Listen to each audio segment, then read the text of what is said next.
ஆண்டவராக இயேசு கிறிஸ்துவின் நாமத்தில் இந்த காலை தியானத்திற்காக நாம் தெரிந்து கொள்கிற வேதவசனம் ஏசாயா தீர்க்கதரிசன புத்தகம் 49ஆம் அதிகாரம். கர்த்தரும் யாக்கோபின் வல்லவருமாகிய நான் உன் இரட்சகரும் உன் மீட்பருமாய் இருக்கிறதை மாம்சமான யாவரும் அறிந்து கொள்வார்கள் என்று கர்த்தர் சொல்லுகிறார். ஆண்டவர் இந்த காலை வேளையில் நம்மோடு கூட பேச விரும்புகிற ஒரு காரியம், நான் உன் இரட்சகர் உன் மீட்பர் என்பதை ஜனங்கள் அறியும்படி செய்து. நான் உன் மீட்பர், உன் இரட்சகர், உன்னை வழிநடத்துகிறவர், உன் மேல் அன்பாய் இருக்கிறவர் என்பதை ஜனங்கள் அறிந்து கொள்ளுவார்கள். காரணம், உங்களை ஒடுக்கினவர்களின் மாம்சத்தை அவர்களே தின்னும்படி நான் செய்வேன். உங்களுக்கு விரோதமாக எழும்பினவருடைய இரத்தத்தை அவர்களே குடிக்கும்படி செய்வேன். அப்போதுதான் சொல்றாரு, உன் மீட்பரும் உன் மெய்ப்பரும் உன் இரட்சகருமான உன் ஆண்டவர் உன்னை நடத்துகிறார், உன்னோடு கூட இருக்கிறார் என்பதை ஜனங்கள் எல்லாரும் காண்பார்கள். பிரியமானவர்களே, இத்தனை காலம் பாடுகள், இத்தனை கால வேதனைகள், கண்ணீர்கள், துக்கம், துயரம், எத்தனையோ விதமான சோர்வுகள், எத்தனையோ விதமான மேற்கொள்ளுதல். நாம் அப்பதான் கொஞ்சம் எழும்ப அப்படி வருவோம். பின்பு வேறு ஒருவர் வந்து அந்த எழும்புகிறதை தடுத்து நிறுத்துகிறதை நாம் பார்க்க முடியும். நம்முடைய உயர்வை தடுப்பதை காண முடியும். அப்ப நமக்கு ஒரு கேள்வி வரும், ஆண்டவர் ஒருவர் இருக்கிறாரா? இருந்தா ஏன் இப்படி எல்லாம் நடக்குது? ஆண்டவர் இருந்தா இதை பார்க்க மாட்டாரா, தடுக்க மாட்டாரா, உதவி செய்ய மாட்டாரா? அப்படிலாம் நம்ம கேள்வி கேட்போம். அவர் இருப்பதினால்தான், அவர் நம்மை வழிநடத்துவதனால்தான் பிசாசு தம்முடைய ஆயுதத்தை கூர்மையாக்குகிறார். ஆனா கர்த்தர் பொறுமையா இருக்க பண்ணுகிற தேவன். ஏன்னா தம்முடைய வல்லமையை அவர் விளங்க பண்ணி, நான் உன்னோடு கூட இருக்கிறேன் என்பதை வெளிப்படுத்துகிற நாட்கள், நேரங்களுக்காக அவர் காத்திருந்து அதை எல்லாரும் காணும்படி, everybody, those who hurt you, those who scold you, those who bring problem against you, everybody could see that your God, your Lord was with you for every time. எல்லா நேரங்களிலேயும் அவர் உங்களோடு இருக்கிறதை உங்களை வேதனைப்படுத்தினவர்கள் காண்பார்கள், துன்பப்படுத்தினவர்கள் காண்பார்கள், பிரச்சனை உண்டு பண்ணினவர்கள் காண்பார்கள். அவங்களாம் நினைப்பாங்க, நாங்க டாப், நாங்க ரொம்ப உயர்வு, நாங்க அப்படி, நாங்க எப்படின்னு நினைப்பாங்க. உங்க மேல இருக்கிற அபிஷேகத்திற்கு ஈடா ஒண்ணுமே கிடையாது. உங்க மேல உள்ள அபிஷேகத்துக்கு ஈடா ஒண்ணுமே கிடையாது. வீடு நிறைய பணங்களை கொட்டி கொடுத்தாலும் உங்க மேல இருக்கிற அபிஷேகம்தான். உங்க மேல இருக்கிற அபிஷேகத்தை வச்சு பிசாசுகளை ஓட்டலாம், வியாதிகளை சுகமடைக்கலாம், பாதிக்கப்பட்ட ஜனங்களை விடுவிக்கலாம், குணமாக்கலாம், கடன்பட்டவர்களை காப்பாற்றலாம். பணத்தை கத்தைய வச்சு என்ன பண்ண முடியும்? பிசாசு பிடிச்சவர்கிட்ட போய் பணத்தை கொடுத்து போயிடுறியானா போயிடுமா? வியாதிச டாக்டர்கிட்ட போய் பணத்தை கத்தைய கொடுத்து குணமாக்கிறதுனா குணமாக்கிற முடியுமா? பல வியாதிகள் இருக்கு. அந்த வியாதிகளுக்கெல்லாம் குணமாக்கவே முடியாத ஒரு சூழல் இருக்கு. நீங்க என்ன பணம் கொட்டி கொடுத்தாலும். அப்ப நம்ம காண்ட ஒரு ஒன்றை உணர்த்த விரும்புகிறார், கற்றுக் கொடுக்க விரும்புகிறார். நான் உன் கூட தான் இருக்கிறேன், நான் உன்னை ஸ்பெஷலா ஆசீர்வதிக்கும் போது 10ஓட 11 இத்தோட இது ஒண்ணுன்னு சொல்லி உங்களையும் சேர்த்து ஆசீர்வதிச்சேன்ற பேர் வரக்கூடாது. அதுதான் வெயிட் பண்ண வைக்கிறேன். எத்தனை வருஷம் ஆண்டவரே நான் வெயிட் பண்ணணும்?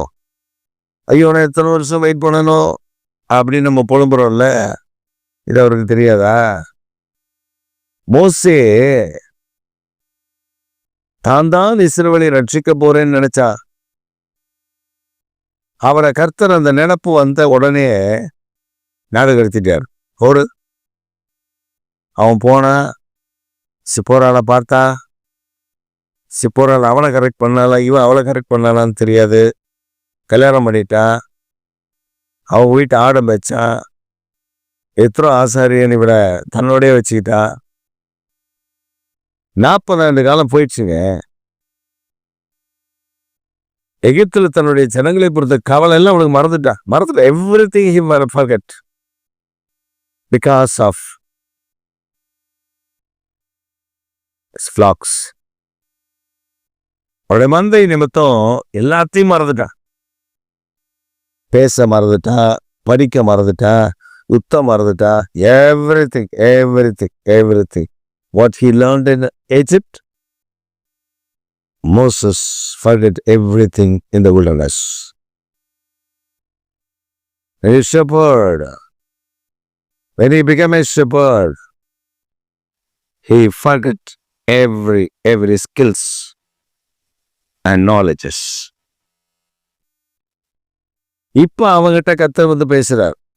இப்ப அவனோட பேசுற. அவன் சொல்றா, திக்குவாயாண்டவரே, மந்தனாவு, வேற யாரையாவது பாருங்க. நான் ரெடியா இருந்தப்ப நீங்களாம் வரல. நான் ரெடியா இருந்தேன். வாலிபனை துட்டிப்ப அப்படி ரத்தம் அப்படி கபகபம் துடிச்சது. அப்படி எடுத்தனா ஒரு அட்டில ஒருத்தனை காலி பண்ண. அப்படி பவர் இருந்துச்சு என் கையில. பட்டயமே இல்லாம காலி பண்ணுவேன். ஒரு அட்டி தான் செத்து போவான். அப்ப நான் நினைச்சேன், என்னை வச்சுதான் நினைச்சேன். ஆனா இப்ப வயசாகி போச்சு ஆண்டவரே. 80 வயசு. ஆடு மேய்ச்சி எல்லாம் போச்சு.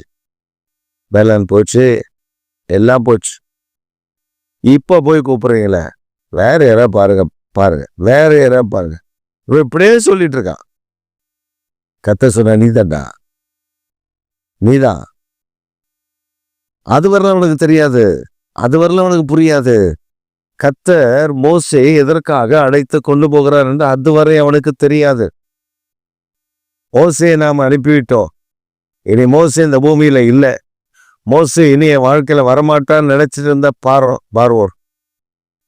இந்த ஃபேரோக்கு ஒரு என்ன இருந்துச்சு, இனி இந்த சென்னையை எவ்வளோ காப்பாற்ற வருவா? இந்த மோசே எல்லாம் கிடையாது. எங்க வீட்டிலே வளர்ந்தான் இல்லை, அவெல்லாம் இனி வரமாட்டா. எனக்கு ஒருவேளை ஆட்சிக்கு பங்கு வந்துடுமோன்னு பார்த்தேன். அவனெல்லாம் எல்லாத்தையும் வெட்டி விட்டாச்சு. என் பிளான் கரெக்டாக நடக்குது அப்படின்னு அவன் நினைச்சிட்டு இருந்தான். கர்த்தர் சொன்னாரு, நீ போ,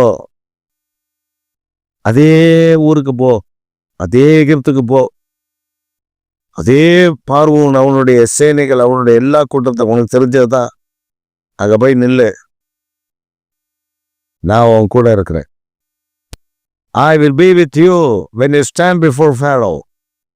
நான் உன் கூட இருப்பேன். பார்வோனுக்கு முன்னாடி நிற்கும் போது நான் உன் கூட இருப்பேன்பா. நீ ஏன் கவலைப்படுற? போய் நின்னாங்க.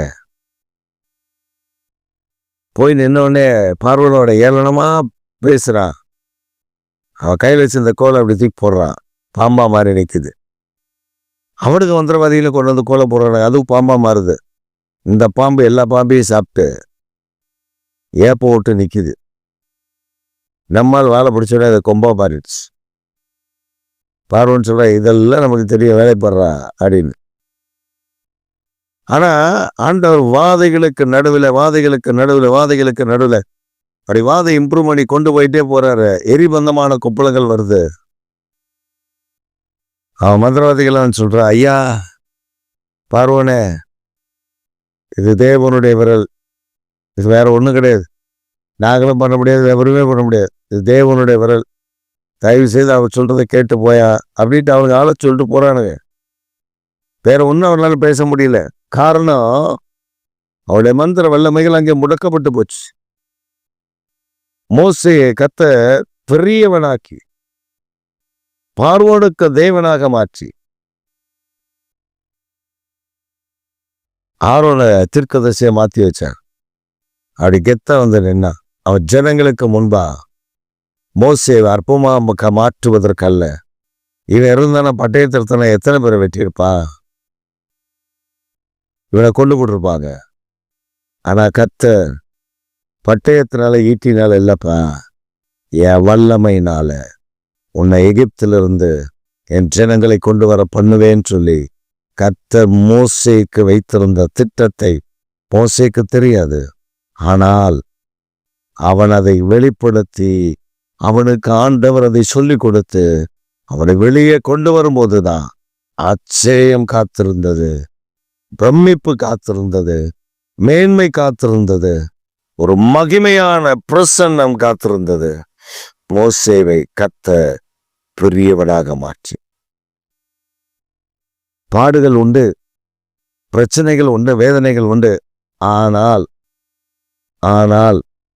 கர்த்தர் உங்க கூட இருந்து எதிராளிகளுடைய மாம்சத்தை எதிராளிகளை தின்னவும், எதிராளிகளுடைய இரத்தத்தை எதிராளிகளை குடிக்கவும் பண்ணுவேன் என்று வாக்கு பண்ணுகிறார். இந்த வாக்கு தத்தத்தை மேலோட்டமா பார்க்கும்போது ஒரு மாதிரி இருக்கு. ஆனா உள்ளுக்குள்ள வாசிங்கன்னா அவர் செய்ய போகிற காரியம் பயங்கரமா இருக்க போகுது. நாம் ஆண்டவருடைய நாமத்தினால ஜெயம் எடுக்க போகிறோம். ஆமே.